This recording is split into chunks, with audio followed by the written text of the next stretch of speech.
WWE legend The Rock teases a possible WWE return during a recent Make-A-Wish visit. Plenty of details on that. Plus, Sami Zayn confirms he will be wrestling during this week's holiday live events. Plenty of details on Zayn's return. Speaking of ex-WWE stars, the Grizzled young veterans are set to make their debut for TNA wrestling in 2024. Will Ospreay has challenged Kazuchika Okada for the Battle in the Valley event next year amid his impending arrival in AEW, as well as possibly Kazuchika Okada's exit from New Japan Pro Wrestling. Speaking of New Japan, Hoshi Tanahashi is the new president of New Japan Pro Wrestling, but he says he's still going to wrestle.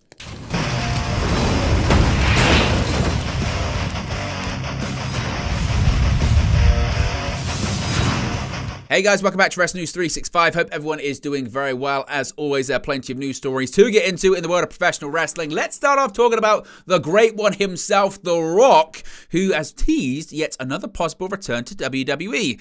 Now, only a few people know what Rock's plans are regarding a potential WWE return, and one of those people is a 15-year-old named Jaden. The Rock posted to social media on Saturday about a Make-A-Wish visit he had with Jaden recently. During that conversation, Rock says he let the teenager in on a little secret about, quote, some dude possibly returning to WWE. The Rock wrote, quote, Jaden is 15 and he's awesome. Jaden's wish was to meet the People's Champ. He is a huge rock and pro wrestling fan, and we had a blast chopping up his favorite wrestlers and matches. I love pro wrestling, so my time with Jaden was super dope. I told him a little secret that may or may not involve some dude returning to WWE to lay the smackdown on all their candy asses. There's a lot of negative and toxic noise out there in the world, but there's a lot of positive, good things too, and Jaden is one of them.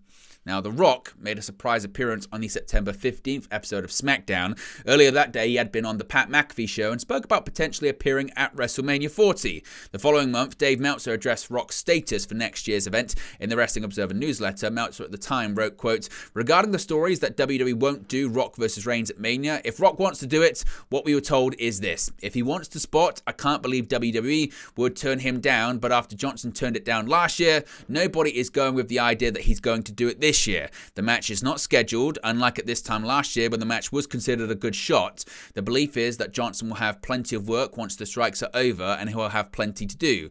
What we were told is that The Rock is not going to come back and win the title. I'd never anticipate that would be an issue, as if the match was to happen, I always figured Reigns would win and then Rock would retire in the ring. So still The Rock is teasing a possible return to WWE next year. Do you think that's possible? Do you think that's likely? Or are we getting Cody Rhodes versus Roman Reigns at WrestleMania? Or is there a possibility The Rock could make his return and face off against the Tribal Chief?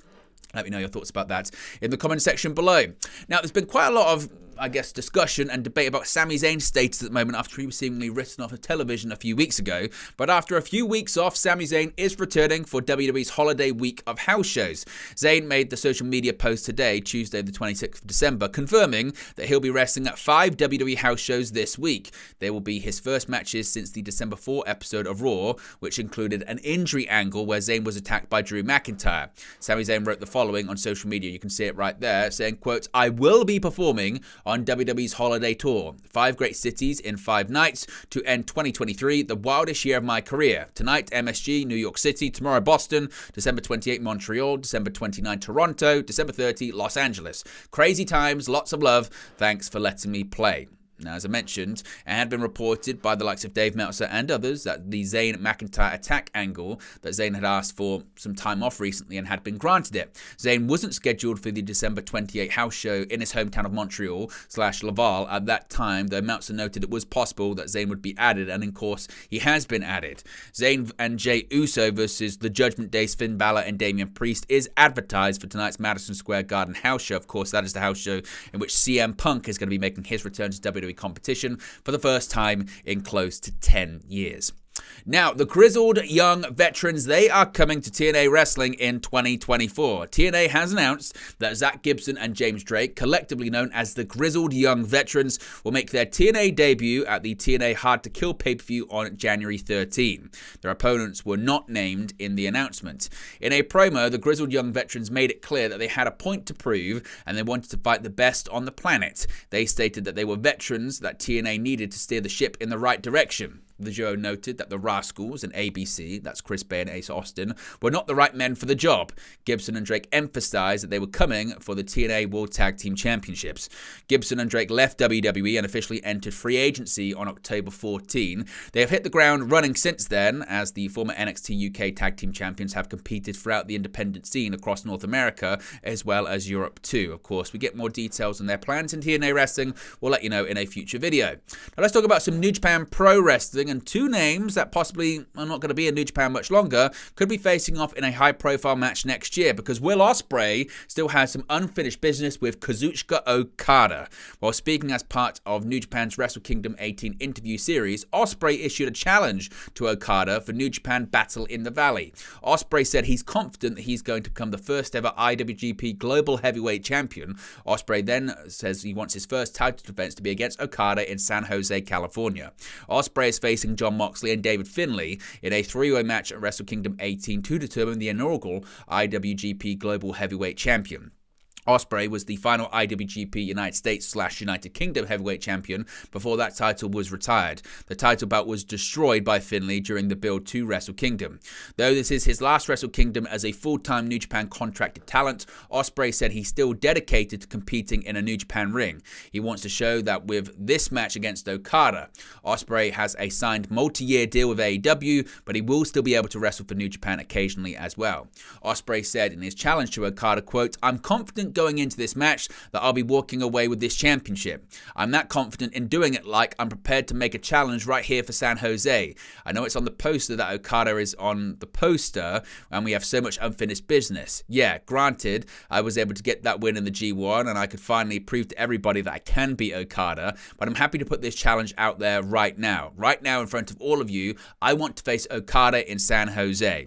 Now, meanwhile, Okada's got his handful in the immediate future anyway. Okada is facing Bryan Danielson at Wrestle Kingdom 18 on January 4. Of course, that's a rematch from their match at Forbidden Door earlier this year. Okada's future in New Japan is certainly very uncertain as well, because Okada's contract is set to expire at the end of January. He's reportedly, quote, seriously entertaining, end quotes, the idea of signing with a promotion other than New Japan Pro Wrestling, which would most likely mean WWE or AEW. As far as Battle in the Valley is being held at the San Jose Civic Center in San Jose, California on Saturday, January 13. Of course, that challenge is accepted. If we get any more information about Ospreay or Okada, we'll let you know in a future video. Finally, speaking of New Japan Pro Wrestling, it's been a busy couple of days for the big Japanese pro wrestling company, because Hiroshi Tanahashi is the new president of the organization. Tanahashi outlined his goals as New Japan president in a press conference held Tuesday morning in Japan. During the press conference, Tanahashi said one of his first goals is to sell out the Tokyo Dome. He also said that he wanted to have more title matches outside of the norm. Quote, "As a wrestler, our goals years ago was to first get 500 in smaller towns, then 1,000, then more. If we pack those markets, then a sold-out Tokyo Dome is achievable," he said via New Japan's global translation.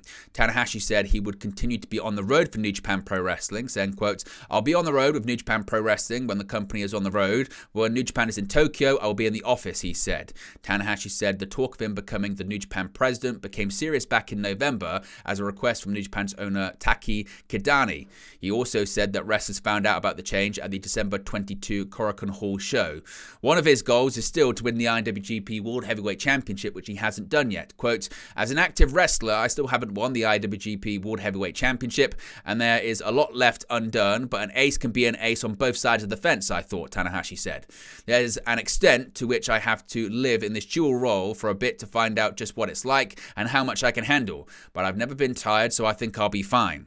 Tanahashi was named the president of New Japan on December 23rd, replacing Tagami Abari. Kidani, during the press conference, said he felt the next level for New Japan was to get more people into the building beyond what they had at pre-pandemic levels, and felt as a result a new director was necessary. Quote, "Right now, I think the next level for New Japan is to get more people in the building, not just to pre-pandemic levels, but beyond that, and to have them enjoy the live experience even more," he said. "With that in mind, we decided to make amendments to the management structure, and this is the result. I'd like like to see Abari continue his efforts, but with a new era, a new representative director was necessary. So let me know your thoughts about Hoshi Tanahashi becoming the new president of New Japan Pro Wrestling. Is that a good thing? Is that a bad thing? Are you worried about the lack of experience in that position? Or given his vast experience in pro wrestling, is that a good thing for New Japan Pro Wrestling? Or is it going to be a conflict of interest? Historically, has it really worked if a top talent is the president and actually runs the company? Let me know your thoughts about that as well. But there you go, guys. This latest pro wrestling news for you. Be sure to smash a like on the like button. Be sure to subscribe, bottom right-hand corner. Reminder, we've got plenty going on in the next couple of weeks. We've got the watch-along and the post-show for AEW World's End coming this weekend. We will have a watch-along, or at the very least a post-show for Wrestle Kingdom 18. Let me know what you'd want to do for that. Last year, we kind of did pay-per-view videos. We might do pay-per-view videos and a post-show, or we could do a watch-along. Let me know what you'd like to see in the comment section below. Be sure to smash a like on the like button. Be sure to subscribe, bottom right-hand corner, and I'll speak to you again very, very soon. Hey guys, thank you for watching, listening, streaming, or however you come across this video today. Be sure to click on the video on the right there to watch our next video, or click the bottom there to subscribe, or the bottom right hand corner. Thank you very much, and I'll speak to you again very soon.